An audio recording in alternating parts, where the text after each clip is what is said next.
Alamin. Alhamdulillahilladzi anzala sakinah fi qulubil mu'minin liyajdadu imanan ma'a imanihim.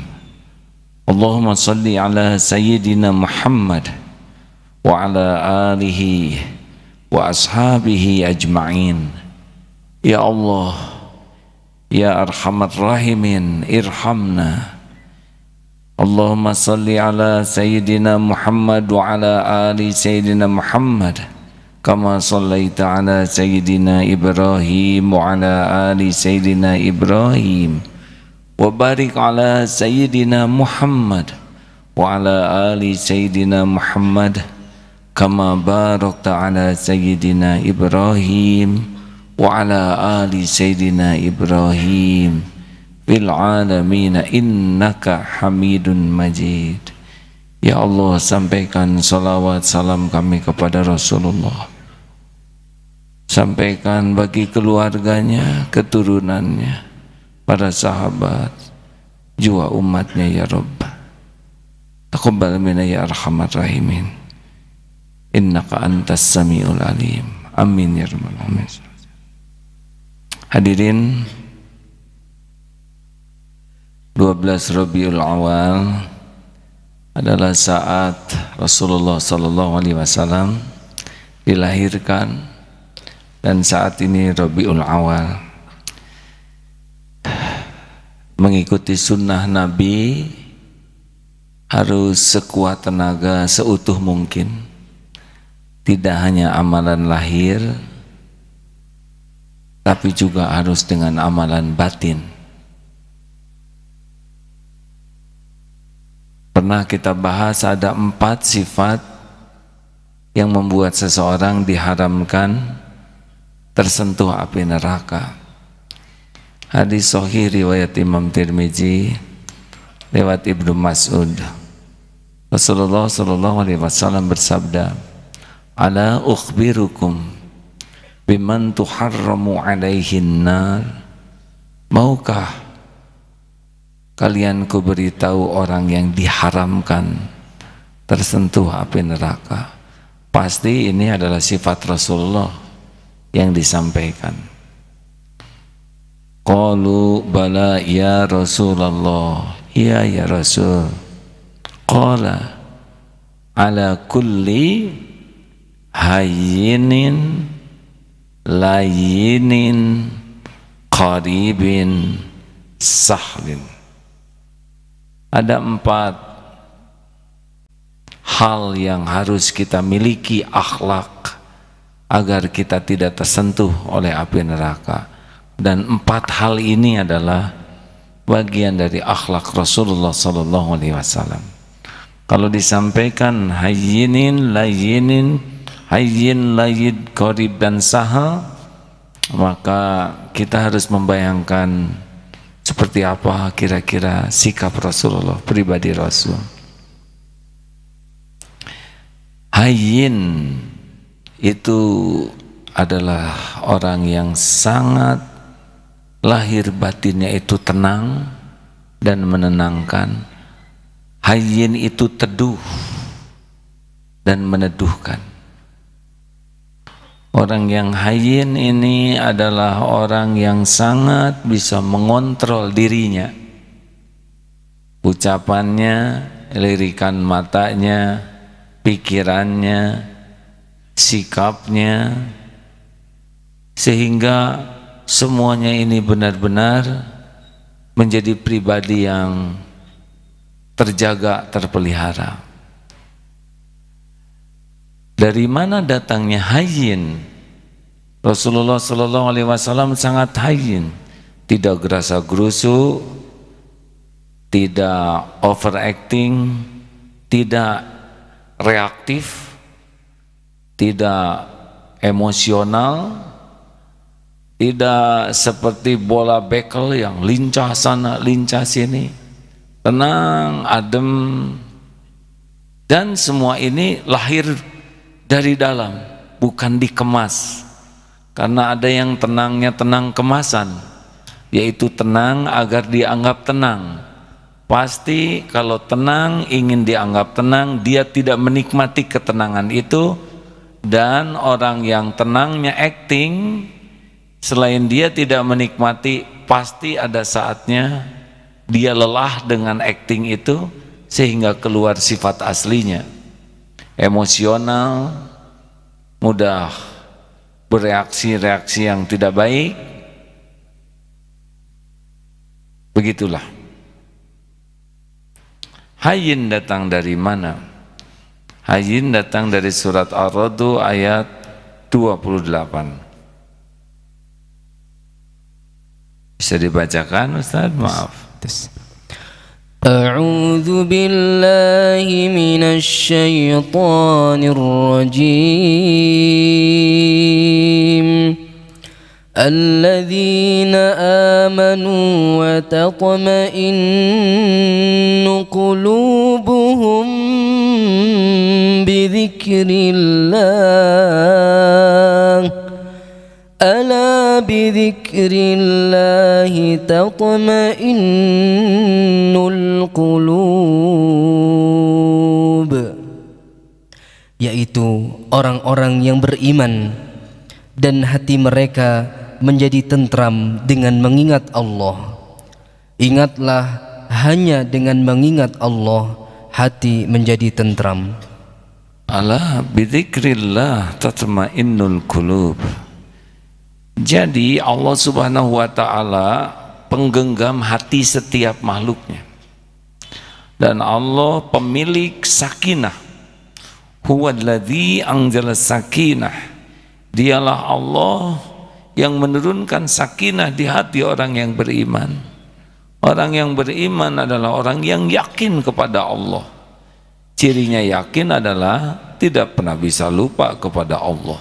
Rasulullah SAW adalah hamba Allah yang senantiasa berzikir, senantiasa dalam segala keadaan.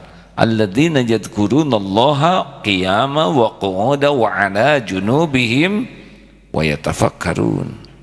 Al-ayat. Berdiri, duduk, berbaring, artinya segala keadaan zikrullah. Zikirnya tidak hanya di lisan, juga tembus sampai ke hati, penuh keyakinan dan tafakur. Jadi orang yang zikirnya asli, dia pasti tidak akan berharap kecuali berharap kepada Allah, roja hanya kepada Allah, dan khauf takutnya juga hanya kepada Allah. Itulah Rasulullah SAW. Rasulullah tidak berharap apapun dari siapapun, tidak bersandar kepada apapun dan siapapun selain Allah. Di hatinya hanya ada Allah yang menguasai segalanya, dan sangat tenang. Kalaupun berhadapan dengan musuh, sudah pasti musuh itu adalah ciptaan Allah, milik Allah, dalam genggaman Allah, tidak bisa membawa mudarat kecuali dengan izin Allah. Sampai mantap begitu, maka tidak takut dengan musuh. Rasulullah tidak mengharap apapun dari sahabat-sahabatnya, berminta apapun, karena yakin tidak datang nikmat dalam bentuk apapun kecuali nikmat itu milik Allah, datang dengan izin Allah, digerakkan oleh Allah. Makanya sempurna keikhlasannya, sempurna ketawakalannya, dan inilah yang mendatangkan jaminan. Harusnya kita berlatih seperti ini. Mari kita coba penuhi lisan, hati, pikiran kita dengan zikrullah, dan tubuh pun patuh ke Allah. Rasakan ketenangan. Latihannya adalah latihan tidak berharap dari makhluk. Karena terjadinya kecentilan sikap, terjadinya overacting dalam sikap kita, karena kita menginginkan penilaian dari makhluk, menginginkan pujian, penghargaan, pengakuan, kekaguman. Nah, itu yang membuat kita menjadi sibuk dengan perilaku yang tidak semestinya kita lakukan. Rasulullah SAW tidak bicara untuk memikat hati orang, tapi bicaranya benar-benar ingin perkataannya disukai oleh Allah. Dan Allah lah yang menghujamkan ke hati setiap orang, termasuk sampai saat ini. Ayo latih untuk tidak usah banyak bicara yang membuat kita harus berkata berlebihan hanya karena ingin dipuji orang, ingin dikagumi orang. Biasanya semua sikap berlebihan karena kita ingin pengakuan dari orang, ingin diakui pintar, ingin diakui berilmu tinggi, ingin diakui pengalamannya hebat, ingin diakui wawasannya luas. Akibatnya kita jadi overacting. Perbanyak zikir, insyaallah. Fadhkuruni adzkurkum, maka ingatlah padaku, aku ingat padamu. Setiap ingin apapun harus kembali ke Allah, karena yang menguasai yang kita inginkan adalah Allah. Pemilik apapun yang kita inginkan adalah Allah Subhanahu wa ta'ala, dan tidak akan pernah sampai keinginan kita kepada kita tanpa izin Allah. Kalau kita cemas sesuatu, maka segera kembali ke Allah, karena apapun yang kita cemaskan pasti ada dalam kekuasaan Allah. Kalau cemas oleh makhluk, maka makhluk itu adalah ciptaan Allah. Kalau kita cemas oleh kejadian, maka kejadian itu adalah dalam genggaman Allah, tidak bisa terjadi. Ma asaba min musibatin illa biiznillah wa may yu'min billah yahdi qalbah. Surat At-Taghabun ayat 11. Ma asaba min musibatin illa biiznillah. Tidak ada musibah yang bisa menimpa tanpa izin Allah. Wa may yu'min billah, dan barang siapa yang beriman kepada Allah, yakin kepada Allah, mengetahui musibah ini terjadi dengan izin Allah, yahdi qalbah, Allah akan memberikan petunjuk di hatinya. Wallahu bikulli syai'in alim, dan Allah maha mengetahui segala-galanya. Jadi kalau kita sudah diberi petunjuk oleh Allah, kita mengerti. Kalau sudah mengerti, akan tenang. Makanya kalau kita merasa galau, periksa saja, pasti roja dan khaufnya tidak ke Allah. Makin berharap banyak dari selain Allah, Allah pasti tahu, Allah cabut ketenangan di hati kita. Makin banyak kita takut ke makhluk, tidak takut ke Allah, Allah pasti tahu. Wa asiru qaulakum awijharu bih innahu alimum bidatis sudur. Al-Mulk ayat 13. Mau engkau rahasiakan kata-katamu, mau engkau zaharkan, Allah tahu isi hati. Makanya kalau hati sudah gelisah, itu alarm, pasti ada yang salah yang kita lakukan. Allah tahu persis kesalahan kita dalam bentuk apapun, karena tidak ada yang tersembunyi bagi Allah. Dan Allah mengingatkan kita, alarmnya adalah hati kita dibuat gelisah, tidak nyaman. Benar ada gelisah yang baik, itu pun karunia Allah. Gelisah ingat dosa, gelisah takut amal tidak diterima, gelisah takut tidak bisa pulang berjumpa Allah. Ada gelisah yang karunia Allah untuk mendekat, ada gelisah untuk mengingatkan bahwa ada yang salah. Dua, layin. Layin itu lembut, sopan, santun, sangat menginginkan kebaikan yang banyak. Rasulullah SAW adalah sosok yang sangat lembut, sopan. Kita simak dua surat ini yang menunjukkan kepribadian lain Rasulullah SAW, yaitu surat Ali Imran ayat 159. Tafadhol Ustaz, maaf.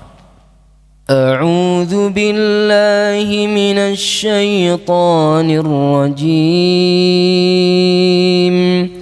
فبما رحمة من الله لنت لهم ولو كنت فظا غليظ القلب لانفضوا من حولك فاعف عنهم واستغفر لهم وشاورهم في الأمر فإذا عزمت فتوكل على الله إن الله يحب المتوكلين. Maka berkat rahmat Allah engkau Muhammad berlaku lemah lembut terhadap mereka. Sekiranya engkau bersikap kasar dan berhati keras, tentulah mereka menjauhkan diri dari sekitarmu. Karena itu maafkanlah mereka dan mohonkanlah ampunan untuk mereka, dan bermusyawarahlah dengan mereka dalam urusan itu. Kemudian apabila engkau telah membulatkan tekad, maka bertawakallah kepada Allah. Sungguh Allah mencintai orang yang bertawakal. Fabima rahmati minallah, maka hanya dengan rahmat Allah, wahai Muhammad, engkau bersikap lemah lembut lintalahum walau kunta faddan ghalidul qalbi. Kalau engkau bersikap kasar dan berhati keras, lan faddu min haulik, mereka akan menjauh dari sekelilingmu, dari sekitarmu. Fa'fu anhum, maafkan mereka, jadilah pemaaf, maafkan. Wastaghfir lahum, selain kita memaafkan, juga mohonkan ampunan bagi mereka. Wasyawirkum fil amr, dan bermusyawarahlah. Maafkan, mohonkan ampunan, duduk musyawarah. Fa idza azamta, kalau sudah bulat tekad, sesudah hasil musyawarah, fatawakkal 'ala Allah, serahkan kepada Allah, istikharah, serahkan kepada Allah. Innallaha yuhibbul mutawakkilin, sesungguhnya Allah mencintai orang yang tawakal. Jadi Rasulullah SAW itu lembut, badannya perkasa, tetapi hatinya lembut, tidak berangasan. Kalau kasar, hatinya keras dan bersikap kasar, lan faddu min hauli. Hati-hati ini hadirin. Kalau kita memiliki perangai kasar, keras, dari hati yang tidak baik, maka orang-orang tidak nyaman dekat dengan kita. Hanya kelembutan hatilah yang akan menghasilkan. Bagaimana hati supaya lembut? Surat At-Taubah ayat 128. Fadhal Ustaz. A'udzu billahi minasy syaithanir rajim. Laqad ja'akum rasulun min anfusikum azizun 'alaihi ma 'anittum harisun 'alaikum bil mu'minina raufur rahim. Sungguh telah datang kepadamu seorang rasul dari kaummu sendiri, berat terasa olehnya penderitaan yang kamu alami. Dia sangat menginginkan keimanan dan keselamatan bagimu, penyantun dan penyayang terhadap orang-orang yang beriman. Laqad ja'akum rasulun min anfusikum, telah datang rasul dari kaummu sendiri. Nah, ada 3 nih supaya lembut hati nih. Azizun alaihi ma anittum, sangat berat baginya merasakan penderitaan. Jadi Rasulullah SAW itu selalu memikirkan keadaan umat dan terasa orang yang lapar, orang yang sakit, orang yang teraniaya, orang-orang yang dalam kesusahan. Beliau itu begitu empati, jadi merasakan derita orang sehingga berat. Kalau kita sedang makan memikirkan orang yang kelaparan itu kerasa. Jadi ada kepekaan dan empati yang besar di hati beliau terhadap keadaan umat. Hadirin, orang itu baru bisa berbuat itu kalau punya kepedulian. Peduli itu baru terjadi kalau dia punya kepekaan. Tahapannya begini: peka, peduli, berbuat, berjuang. Jadi orang yang tidak punya kepekaan, dia tidak punya kepedulian. Masih ingat Rasulullah SAW menceritakan seorang wanita pezina Bani Israel sebelum Islam lewat Rasulullah datang. Dia melihat seekor anjing kehausan sampai menjilat-jilat pasir, sehingga perempuan itu membuka sepatunya, turun ke sumur sampai membahayakan dirinya, kemudian ambil air, digigit dan diberikan ke anjing itu. Allah Maha melihat. Allah Subhanahu wa taala Asy-Syakur, Maha mensyukuri kebaikan yang kecil dengan balasan yang besar. Diampuni dosa wanita itu. Apa? Karena airnya? Bukan. Air itu efek dari hati yang peka, peduli, empati, keluar kasih sayang. Jadi kasih sayang ini adalah bagian dari kepekaan, kepedulian, timbullah keinginan berbuat. Makanya irhamu man fil ard yarhamkum man fis sama. Sayang yang di bumi, yang di langit menyayangimu. Nah itu lihat begitu. Allah mengetahui di hati wanita yang berdosa ini ada kasih sayang terhadap makhluk ciptaan Allah. Empati, membayangkan penderitaan anjing yang kehausan di padang pasir, tidak bisa turun ke sumur. Dia turun, dia berbuat, berjuang. Itu dihargai oleh Allah yang Maha mensyukuri kebaikan hambanya. Makanya harus sering bagi kita menghidupkan hati, melihat saudara-saudara kita yang dalam kesulitan, kepahitan, dan pindahkan hati kita, empati. Rasulullah tuh empati. Kalau mau lain, datangnya empati dulu. Kalau lihat anak-anak jalanan, dulu ada anak-anak jalanan sebelum masjid ini diperbaiki, dia menggulung dirinya dengan karpet dulu di masjid yang lama. Nah, kenapa enggak pulang? Saya enggak punya rumah. Nanti dicariin orang tua. Saya juga tidak tahu orang tua saya yang mana. Mudah-mudahan kalau tidak ketemu di dunia nanti ketemu di surga. Lah bagaimana saya tahu orang tuanya, di dunia aja saya tidak tahu. Aduh sedih. Dia demam, menggulung dirinya. Masya Allah. Meraba begitu sudah ingin kita berbuat. Maka menghidupkan hati itu seperti yang diwasiatkan Rasulullah SAW kepada Abu Dzar. Yang pertama itu kan dekat dengan orang miskin dan cintai kaum duafa, karena itu yang akan menghidupkan hati. Sejujurnya hadirin, bergaul dengan orang kaya kita jadi miskin, benar? Bergaul dengan orang yang punya kendaraan bagus, kendaraan kita jadi jelek. Lihat handphone model baru, handphone kita jadul. Lihat yang wajahnya cakep-cakep, wajah kita ngadak-ngadak jelek. Salah gaul, salah syukur.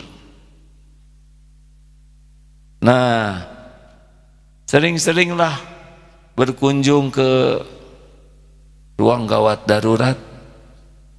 supaya kita tahu nikmat yang Allah berikan kepada kita. Sering-seringlah berkunjung ke saudara kita yang diberikan kekhususan oleh Allah, penyandang disabilitas. Nanti kita bisa ada kelembutan hati di hati kita. Sekali-sekali masuklah ke dalam penjara, nginap di sana semalam, supaya tahu nikmatnya kebebasan. SSG yang sudah latihan biasanya megang kasur di rumah tuh penuh rasa syukur, karena dia geletakan di trotoar itu kalau lagi latihan. Hidupkan hati dengan banyak meraba derita orang lain, bergaul dengan orang-orang susah. Rasulullah SAW menganjurkan kita dekat dengan orang miskin dan mencintai mereka. Mengapa? Karena itu yang akan membuat kita memiliki layin kelembutan hati. Tapi empati saja tidak cukup. Harisun alaikum. Selanjutnya Rasulullah Sallallahu Alaihi Wasallam sesudah berat meraba derita, Rasulullah juga menginginkan keimanan, keselamatan, kebahagiaan. Jadi selain meraba, oh itu menderita, itu udah bagus, itu awal yang baik. Lalu sesudah itu ingin lihat orang non-Islam, aduh, saya ingin mereka dapat hidayah. Lihat preman yang di pinggir jalan penuh dengan tato, selain aduh pasti ini anak ingin bahagia, itu apa yang bisa saya lakukan supaya anak ini sisa umurnya jadi anak yang soleh, yang berbakti. Tidak melihatnya sebagai sampah, tapi suportif. Jadi ingat nasihat dari guru, kalau ditakdirkan jadi ulama, jangan pernah merasa lebih dari yang lain, maksimal sama, yang benar adalah di bawah. Karena memang posisi kita ini berkhidmat. Di Australia, di Perth, dengar berita tetangga-tetangga yang sudah sepuh, pensiunan, yang 89, 8 tahun, 80 tahun, sudah bingung mau apa lagi menggunakan sisa umurnya. Islam belum tahu, iman belum dapat. Nah, ada teman di Australia itu yang begitu peduli kepada mereka, menemani mereka ngobrol sambil memberikan pemahaman yang tepat tentang Islam. Buang waktu, udah tua gitu apa manfaatnya? Tua-tua juga ciptaan Allah. Kalau dapat tapi tidak rugi atau udah tua gitu mah, mubazir, mendingan kita dakwahin calon presiden sana aja. Justru keikhlasannya itu. Siapa tahu kita jadi jalan hidayah, walaupun kakek tua menjerang akhir hayat dapat hidayah. Oh, Allah senang kita serius berusaha berbuat baik, karena mereka juga ciptaan Allah. Kita untung diberi hidayah. Benar? Jangan suka memvonis. Lebih baik kita membantu. Dan cara membantunya juga yang laukna benang, cairna herang. Paham tak?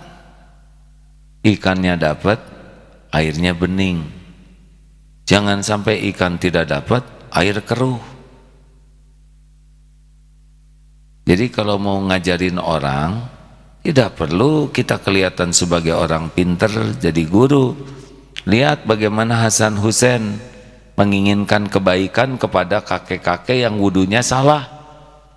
Tidak nyebut kakek tua si tua, wudu aja nggak bener.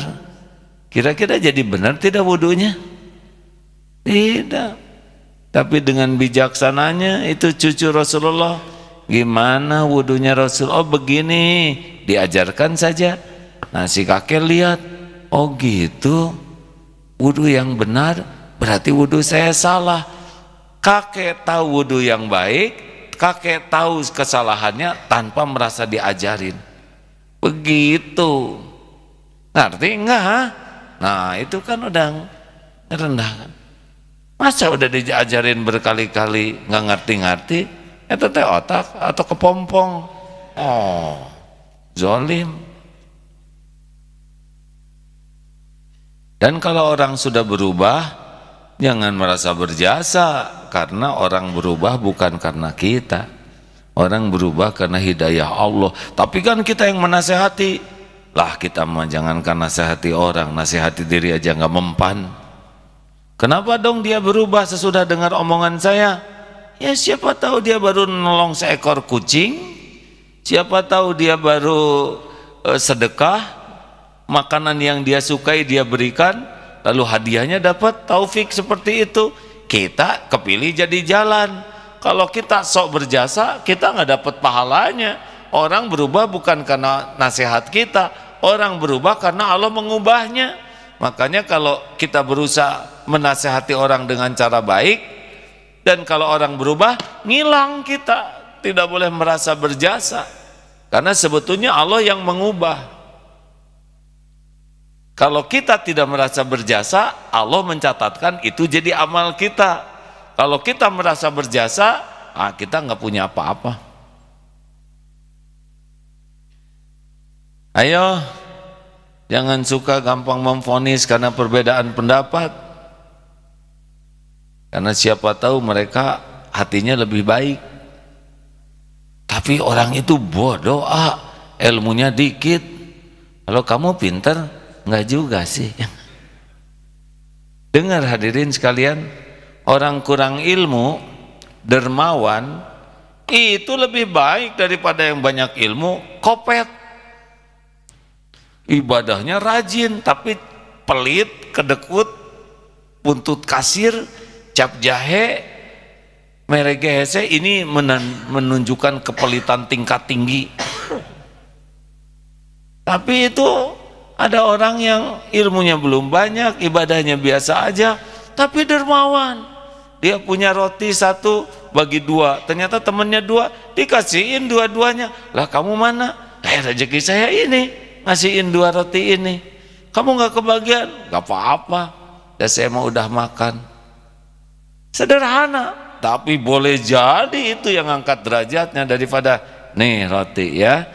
Kamu bagian sabar ngeliatin, kamu bagian sabar ngedoain ya.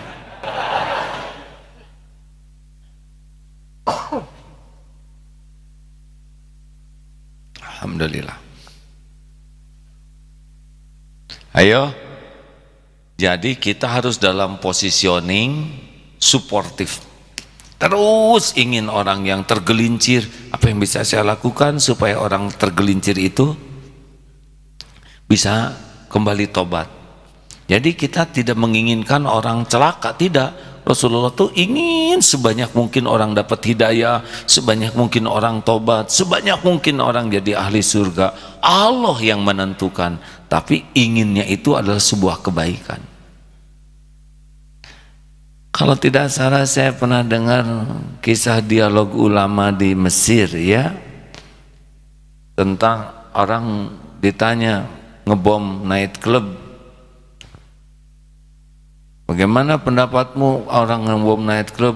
Ya baguslah, supaya cepat mati. Kalau gitu nanti kalau mati mereka kemana?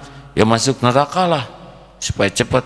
Kalau gitu pikiranmu persis dengan setan ya, menginginkan orang sebanyak mungkin masuk dalam neraka. Harusnya kita membantu orang-orang yang belum kenal ke Allah jadi kenal, orang yang lupa jadi ingat, orang yang lalai jadi semangat, bukannya menjerumuskan orang. Nah, sepemahaman saya seperti itulah orang yang punya jiwa rahmat. Dan yang terakhir, bil mu'minina raufur rahim. dan kepada orang yang beriman sangat mengasihi, penyayang. Rafa itu lebih lembut daripada rahmat dan sangat berusaha jadi si musibah kepahitan orang itu jadi hilang.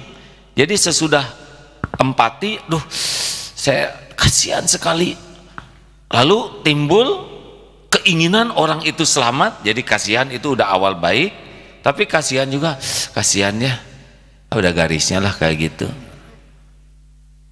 Kasihan terus ingin orang berubah jadi selamat, bahagia, mulia, dan sesudah itu action, berbuat dengan mengeluarkan waktu, tenaga, pikiran, perhatian. Nah inilah Rasulullah SAW. Kepekaannya ada, keinginan orang selamat, bahagia, mulia, melimpah, dan action berbuat sesuatu. Dan diperjuangkan sampai sebab-sebab penderitaan orang itu hilang.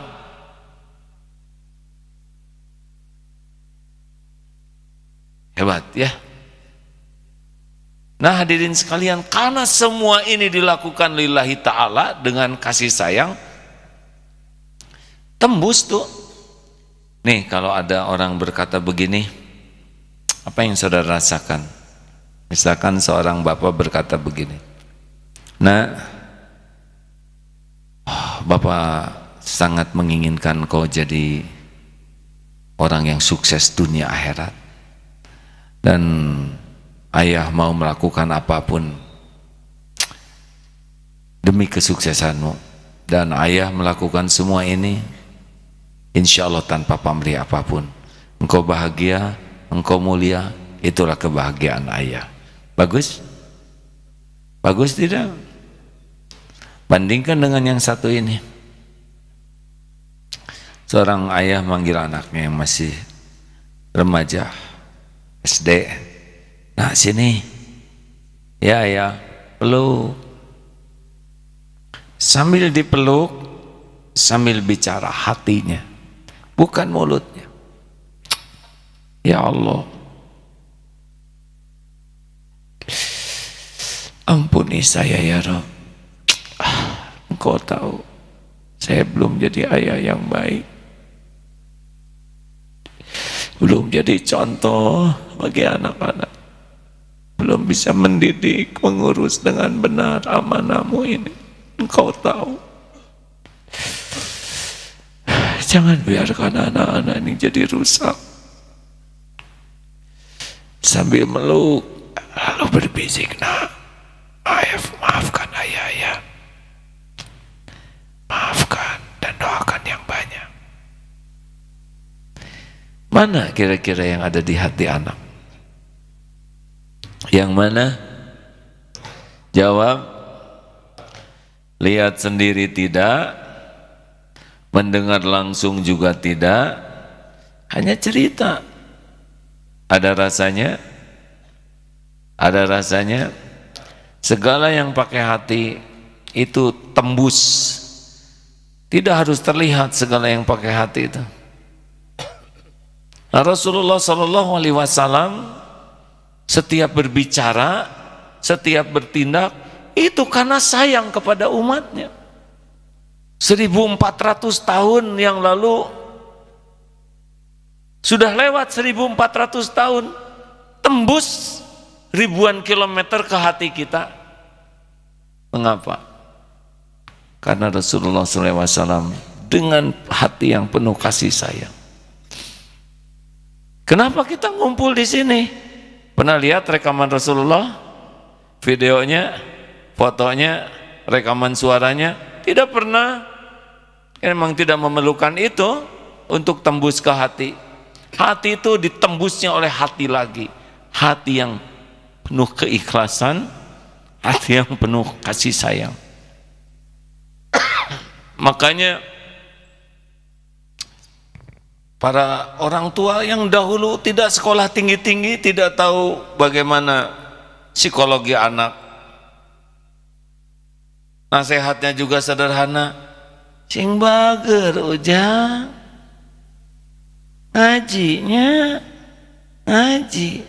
Kita sekarang ingat ya nak, di dalam kehidupan yang serba kompleks seperti ini, di era globalisasi dan 4G, apa tuh?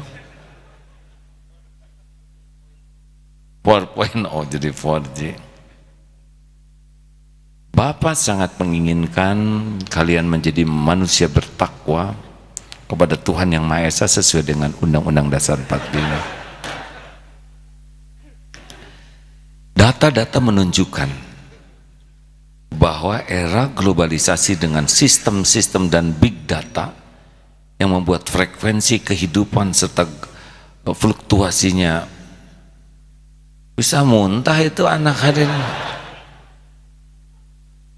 Karena waktu nasehatinnya lebih ingin kelihatan bapak yang pintar, diakui seorang ayah yang berwawasan luas, seorang ayah yang dalam pemahamannya tentang masa depan, seorang ayah yang care.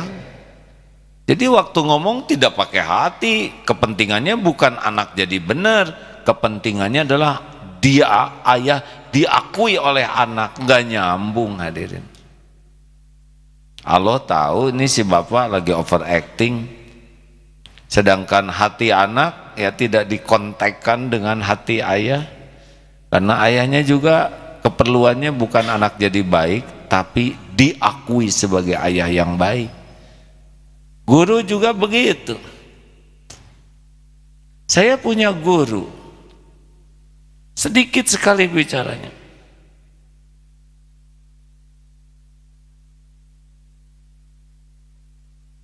Bukan, nggak apa-apa kipas angin, hanya pulpennya jangan diceklek-ceklek, kasihan ya nasibnya. Itu pulpen bertasbih, dia cekluk gitu. Mau ditukar, nasibnya jadi pulpen. Punten ya.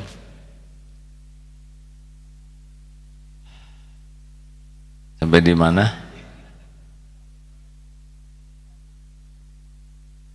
Guru.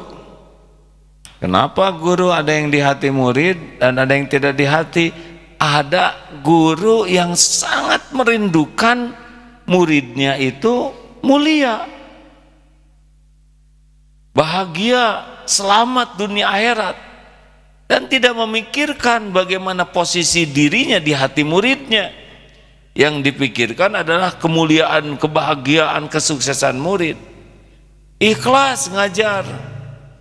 Beda dengan guru yang ingin kelihatan pintar. Anak-anakku sekalian, waktu Bapak kuliah S3 di Afrika Barat Daya, misal ya, kenapa saudara ketahuan? Boleh jadi di sana lebih baik daripada kita, betul tidak?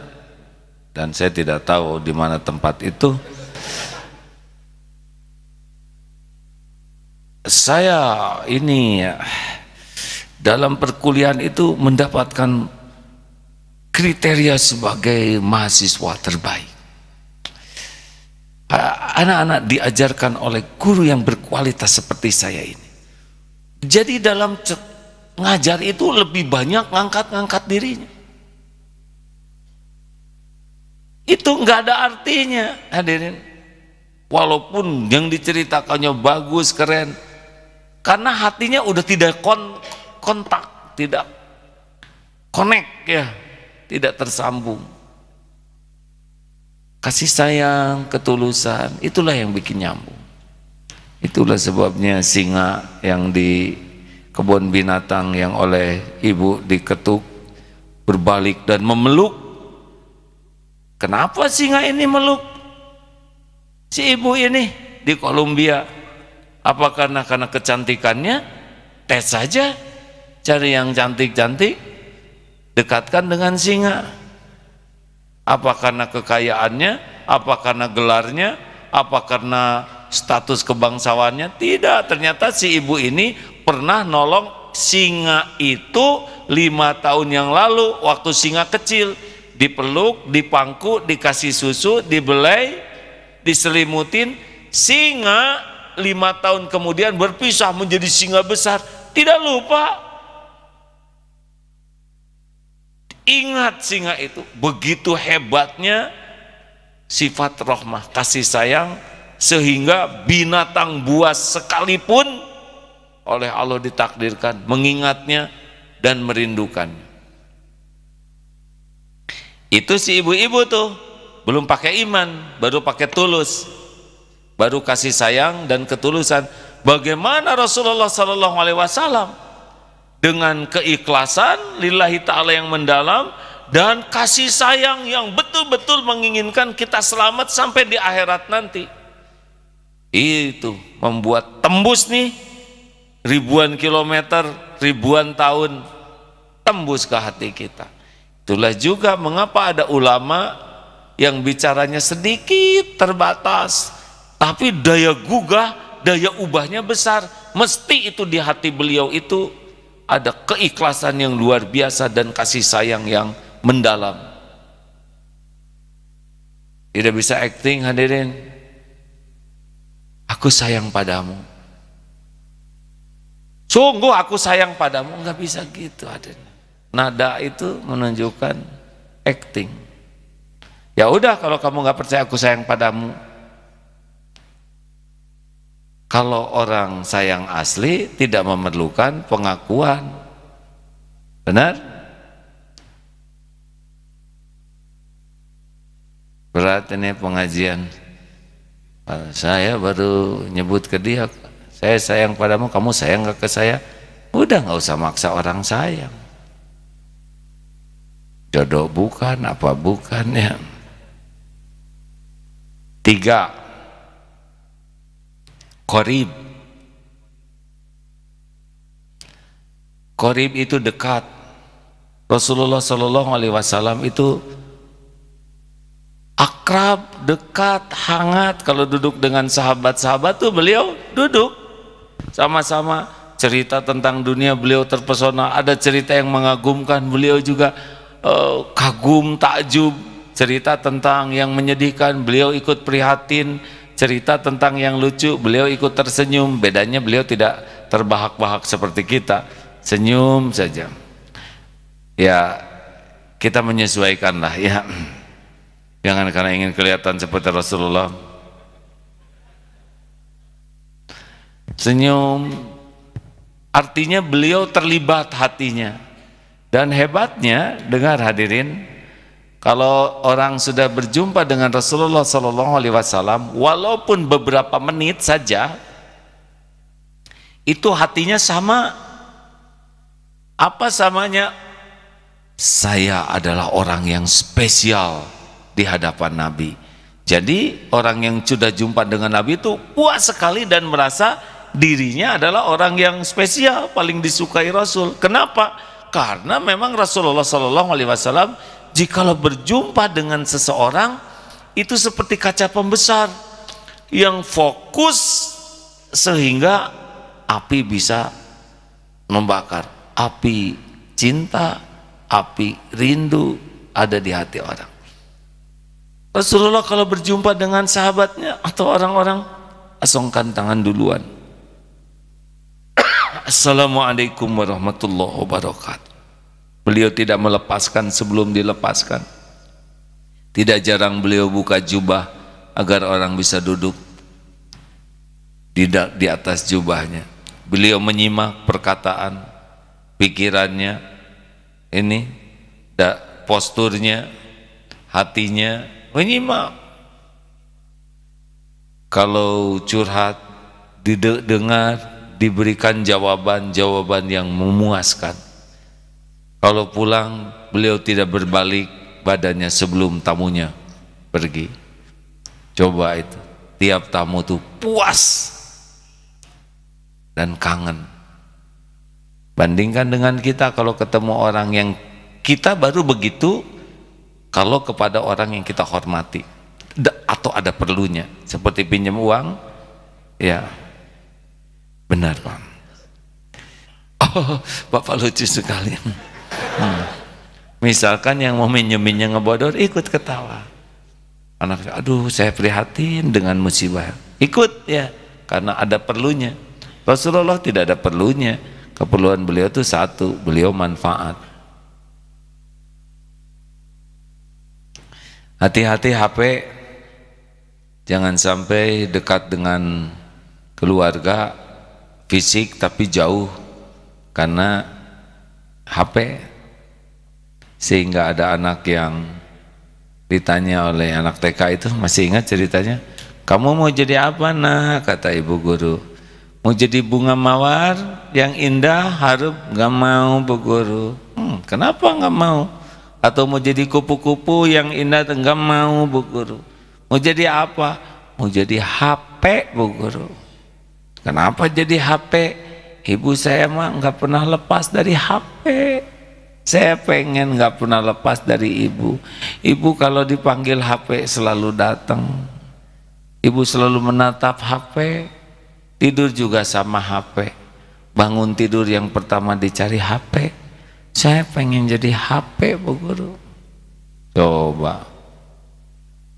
Ada juga yang suami kagum ke istrinya. Udah tahu kan? Istrinya pamit mau tidur. Ayah, saya tidur duluan ya.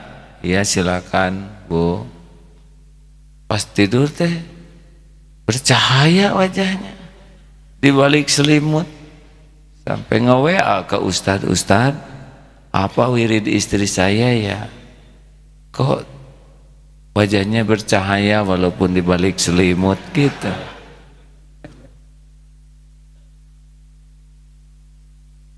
Jangan suudon hadirin. Lanjut. Jadi qorib itu datang dari tawadu. Tawadu itu lawannya adalah takabur. Orang yang merasa diri lebih dari yang lain. Saya orang yang paling berjasa. Saya adalah orang yang paling penting. Saya orang yang paling senior di sini. Saya yang paling kaya. Saya yang paling berpendidikan tinggi. Saya gelarnya paling banyak. Saya makin saya makin kecil di atas, makin tidak bisa nyambung dengan ada yang di dekatnya, karena dia menjauh dengan kesombongannya. Orang yang sombong tuh melihat orang lain tuh rendah, kayak dia di atas, dan yang di bawah melihat yang di atas tuh kecil gitu. Wa ma tawaddu'a ahadun lillah illa rafa'ahullah. Tiadalah orang yang rendah hati karena Allah kecuali Allah mengangkat derajatnya. Rasulullah SAW pada waktu penaklukan Mekah, 10.000 pasukan terbesar waktu itu, waktu futuh Mekah. Dicari itu di mana Rasulullah, di mana? Apakah Rasulullah di depan dengan kuda, dengan tidak ada. Di mana ini panglima tertingginya? Ternyata didapati di tengah pasukan menggunakan keledai, lalu pakai alasnya juga sederhana dan duduknya tuh merunduk sampai keningnya mau menyentuh punggung keledai. Aduh, saya kalau ingat cerita ini suka jadi malu. Kalau berkuda suka astagfirullah. Padahal Rasulullah panglima tertinggi, terhebat, kekasih Allah, pemimpin terbesar, tidak jumawa dengan kegagahannya. Gitu. Ya setidaknya kita tahu bahwa kesombongan itu tidak akan pernah mengangkat derajat. Kerendahan hatilah yang mengangkat derajat. Dan yang terakhir apa? Sahal, mudah. Yassiru wala tu'assiru. Mudahkan urusan, jangan dipersulit. Basyiru, gembirakan. Wala tunafiru, jangan dibuat orang menjauh, takut, menegangkan. Hadirin, ayo Jangan suka mempersulit diri, jangan suka mendramatisir, jangan menegangkan. Itu yang dicontohkan oleh Rasulullah SAW. Yang kita pikirkan itu solusi, disimpelkan, dimudahkan. Tidak juga ngenteng-ngenteng masalah, salah. Kalau ini masalah gawat, itu ada operasi, itu usus buntu, tenanglah. Namanya juga buntu, nggak akan kemana-mana ya. Itu kalau gang buntu, ini usus buntu. Itu sudah mau melahirkan, jangan suka tergesa-gesa. Kucing juga melahirkan, nggak pakai bidan, nggak pakai. Itu kan kucing, hadirin. Jangan ngegampang-gampangin urusan, salah ya. Tetapi jangan dipersulit, proporsional lah intinya. Kalau di sini ada, ya misalkan, saya nggak mau itu kisah tentang yang buang angin keseringan. Tapi kalau kejadian gimana? Ya sudah selesai, yang tut misalkan, udah beres kan, masalahnya udah tuntas kan. Sekarang kita tegur, jangan kentut. Gimana jangan? Udah, dan nggak bisa dipulangin. Tapi bau berarti udah terproses oleh hidung, ya tidak bisa dipulangin. Udahlah, mendingan cari 1001 alasan berbaik sangka.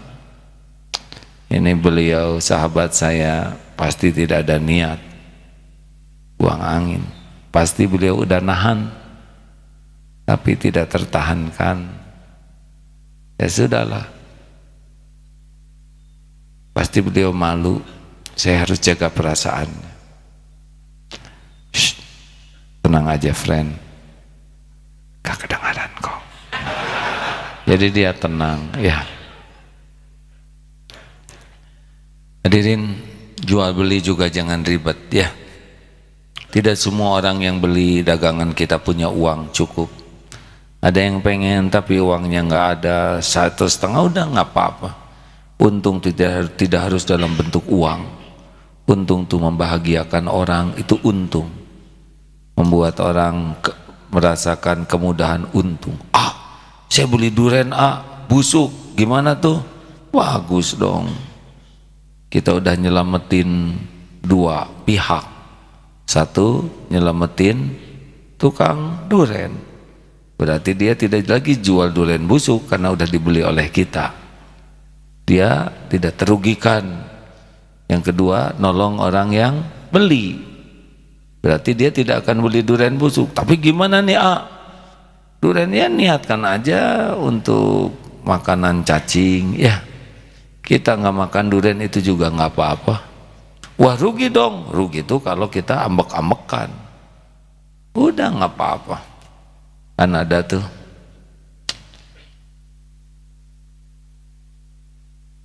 yang dimudahkan lah urusan tuh. Kalau orang minta maaf ke kita gimana, ya maafkan. Saya minta maaf ya, oh ya sama-sama, tapi kesalahan saya besar. Udah nggak apa-apa, saya juga banyak salahnya. Friend, minta maaf ya. Maaf sih maaf, udah saya maafin, tapi ingat ya, memaafkan dan melupakan beda kapling. Sudah saya maafkan, tapi untuk lupa tuh proses nih. Apalagi omongan kamu kan pedes banget, kayak cuka dicucurkan ke hati yang diiris-iris pakai cutter, tahu nggak? Ini jadi rumit tadi ini. Sudah memang tidak mudah melupakan ya. Sebuah proses. Gimana nih, saya sudah berbuat salah, terus saya minta maaf, tapi orang itu tetap masih ingat kesalahan saya. Ya wajar atuh. Tidak mudah melupakan. Jadi harus gimana? Nggak usah maksa orang untuk bisa sesuai dengan harapan kita. Caranya gimana? Caranya kita benar-benar tobat, perbaiki diri. Dan kita memperbaiki diri bukan supaya orang suka ke kita. Kita memperbaiki diri supaya Allah mengampuni kita, ridho ke kita. Selebihnya adalah Allah yang membulak-balik hati. Jelas ini hadirin? Dulu ada ibu-ibu yang dipesantrenkan oleh suaminya mengeluh, saya tuh sudah 2 minggu, kalau saya sudah 2 minggu mesantren di sini, tapi suami saya menganggap saya tidak ada perubahan, padahal saya sudah berubah. Itu perasaan ibu. Menurut saya sih ibu harus banyak tobat. Apalagi yang harus saya tobatin? Nah itu nggak ngaku dosa yang Ibu mah berubah demi disukai suami, salah. Berubah tuh supaya disukai Allah. Innallaha yuhibbut tawwabin wa yuhibbul mutatahhirin. Jadi ribet. Kalau kita berubah supaya disukai orang, pasti ribet. Berubah itu supaya disukai Allah, selebihnya Allah lah yang akan membulak-balik hati siapapun. Terima kasih sahabatku sekalian, semoga ada hikmah dan manfaatnya. Maaf ya, kajiannya seperti itu, mudah-mudahan ada hikmah. Ada lagi yang mau disampaikan Ustaz? Ada beberapa hadis. Silakan. Dari Abu Hurairah radhiyallahu anhu meriwayatkan, seseorang mengadu kepada Rasulullah sallallahu alaihi wasallam tentang hatinya yang keras. Maka Rasulullah sallallahu alaihi wasallam bersabda, usaplah kepala anak yatim, yakni dengan kasih sayang, dan berilah makan kepada orang miskin. Hadis riwayat Imam Ahmad. Dari Abu Hurairah radhiyallahu an berkata bahwa Rasulullah sallallahu alaihi wasallam bersabda, barang siapa melapangkan seorang yang sedang ditimpa suatu kesempitan di dunia, maka Allah akan melapangkan kesempitannya di akhirat. Dan barang siapa yang menutupi kesalahan seorang muslim di dunia, maka Allah akan menutupi aibnya di akhirat. Dan Allah selalu membantu seseorang selama ia membantu saudaranya. Hadis riwayat Imam Ahmad. Wallahu fi aunil abdi makana al-abdu fi auni akhi. Allah selalu nolong hambanya yang senang menolong.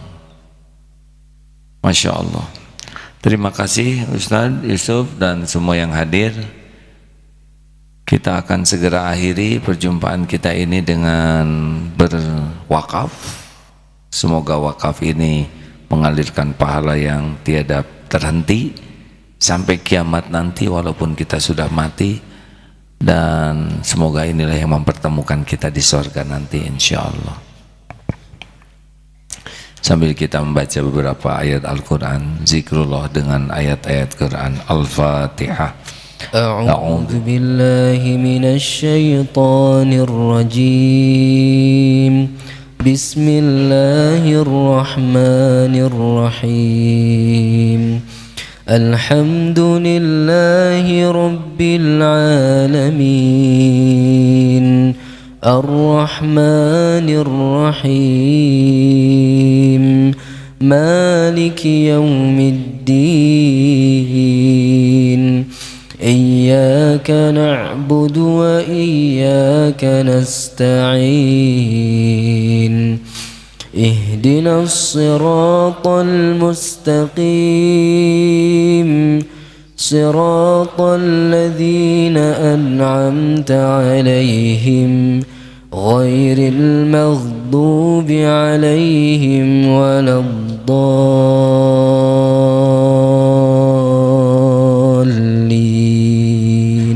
Amin. Allahu la ilaha illa huwal hayyul qayyum. La ta'khudhuhu sinatun wa la nawm.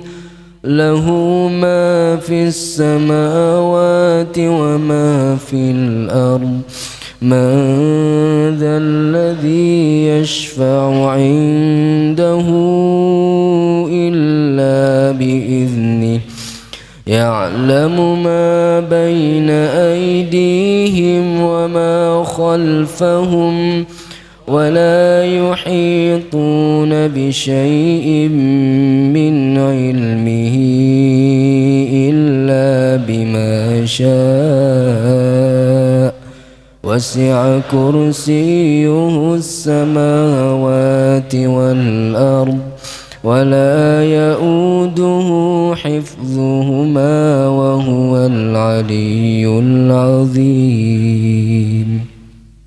بسم الله الرحمن الرحيم قل هو الله أحد الله الصمد لم يلد ولم يولد ولم يكن له كفوا أحد بسم الله الرحمن الرحيم قل أعوذ برب الفلق من شر ما خلق ومن شر غاسق إذا وقب ومن شر النفاثات في العقد ومن شر حاسد إذا حسد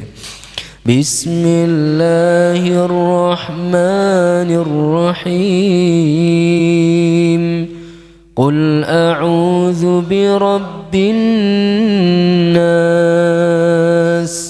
ملك الناس إله الناس من شر الوسواس الخناس الذي يوسوس في صدور الناس من الجنة والناس Allahumma salli ala Sayyidina Muhammadin wa ala alihi wa ashabihi ajma'in. Hadirin sejenak kita tundukkan hati kita. Alhamdulillah, alhamdulillahi rabbil alamin. Kita masih diberi umur untuk bisa berkumpul seperti ini. Pada saat yang sama, tidak semua orang mendapat kesempatan belajar ibadah di masjid. Ada yang saat yang sama, pada saat ini orang yang sedang berbuat dosa. Alhamdulillah, Allah melindungi dari perbuatan dosa. Kalau Allah tidak menolong, mungkin saat ini pun kita sedang berbuat maksiat.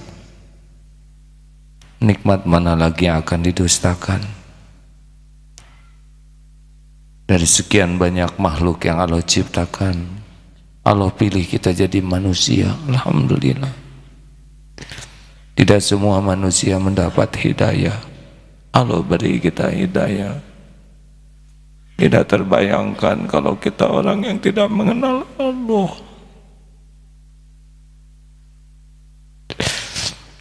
Tidak terbayangkan jika kita tidak mengenal Rasulullah. Alhamdulillah, sesudah diislamkan, kita pun diberikan rasa aman. Berapa banyak saudara kita yang tidak aman dalam hidupnya. Di Palestina, di Myanmar, kita ditakdirkan berada di tempat yang aman, karunia Allah. Bisa datang ke masjid. Berapa banyak orang yang tidak pernah bisa melangkah ke masjid, yang masjidnya jauh, yang kakinya lumpuh, yang tidak bisa mendengar suara adzan. Alhamdulillah, kita diizinkan oleh Allah seperti ini, padahal Allah tahu siapa diri kita yang sebenarnya. Kita orang yang jarang ingat kepada Allah, hanya dunia yang kita pikirkan, dan Allah pasti tahu. Allah juga tahu kita jarang bersyukur, sibuk dengan keinginan, sibuk dengan yang tidak ada. Bahkan Allah juga menyaksikan maksiat dan karunia yang Allah berikan kita gunakan untuk berbuat dosa, astagfirullah, dan maksiat. Astagfirullah. Mata yang sehat digunakan untuk berzina, astagfirullah. Pikiran yang sehat kita pikirkan untuk dosa, astagfirullah. Telinga yang disehatkan Allah gunakan untuk sia-sia. Bahkan yang haram kita dengar. Mulut yang sehat karunia Allah kita gunakan untuk bergibah, berdusta, menyakiti orang. Astagfirullah, astagfirullah, astagfirullah.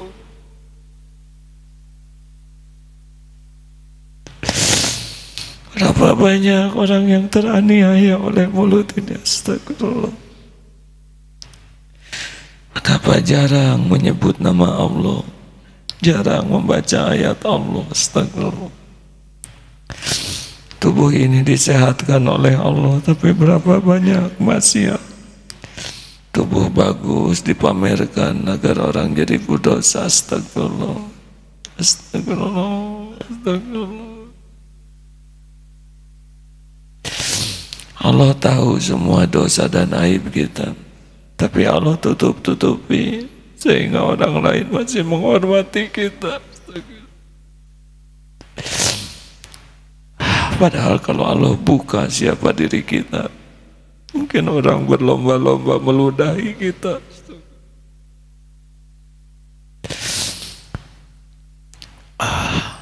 Allahumma sholli wa sallim wa barik ala sayyidina Muhammad.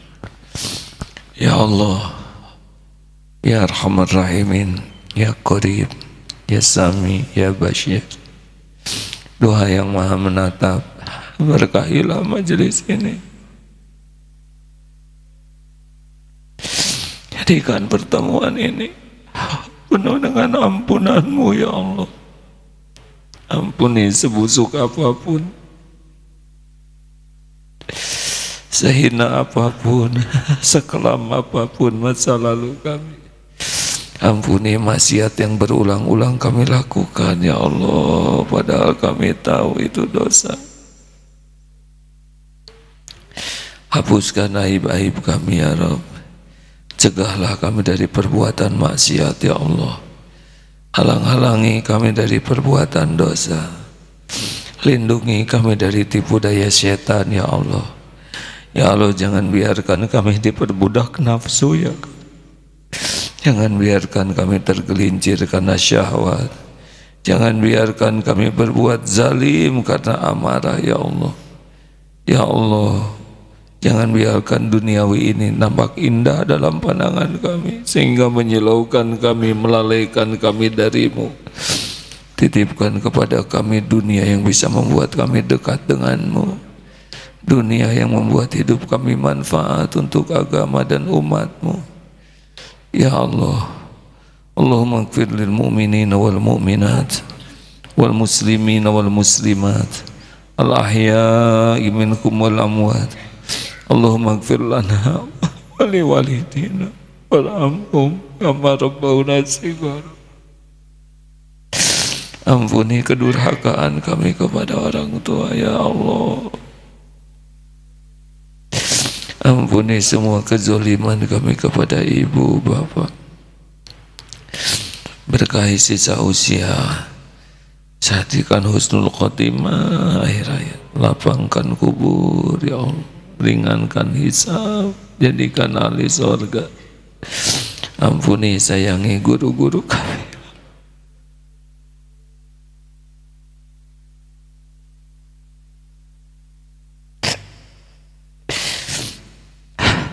Ampuni guru-guru kami yang menjadi jalan kami mengenal-Mu, ya Allah.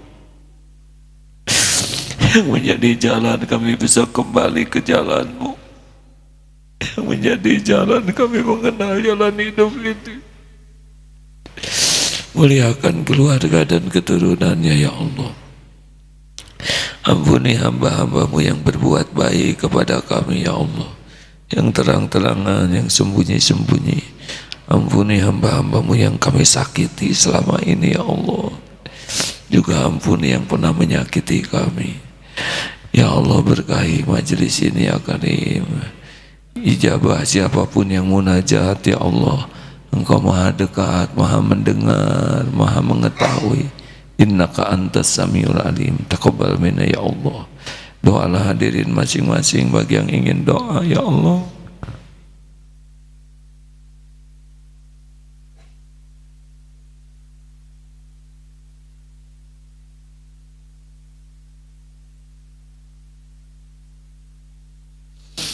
Ya Allah, kabulkan doa hamba-hambamu ini ya Karim. Teguhkan iman yang masih lemah, kokohkan yang rapuh.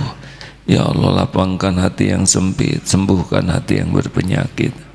Berikan nikmatnya ibadah, doa yang Kau ijabah, rezeki yang halal barokah, keluarga sakinah, keturunan yang soleh solehah. Karuniakan lahir batin sehat walafiat.